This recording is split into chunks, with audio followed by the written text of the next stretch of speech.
11 is a main point, main conclusion question. This one's got to go pretty quick. Don't get tripped up in the answers. Before you get to answers, you have to nail down what the conclusion is. I mean, it's like what you do for all questions anyway, right? Like, got to nail down what the conclusion is, and then just get tunnel vision. That's it. So the legislator says, look, the mayor, I'm the legislator. Our mayor proposes that the city accept that lighting companies give us several high-tech streetlights. Okay, so that's the mayor's proposal.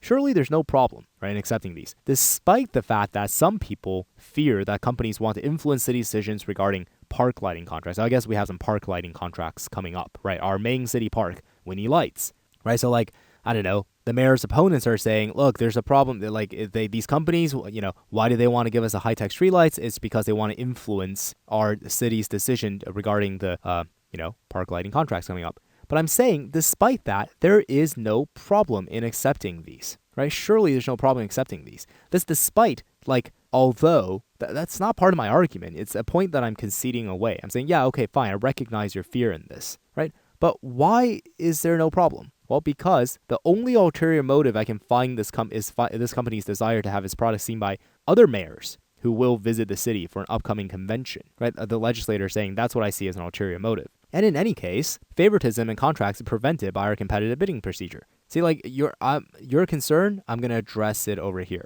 right? And this is the only ulterior motive that the legislator can see. So what's the conclusion? This is the conclusion, right? Ultimately, the legislator is trying to get you to believe that the mayor's proposal that our city accept lights is okay. No problem, right? Why? Why should I believe that's okay? Well, then you go read this stuff, right? So that's it. You quickly scan the answers and B says that. And there's really not that much to say about the other answer choices beyond that. They just don't paraphrase our conclusion.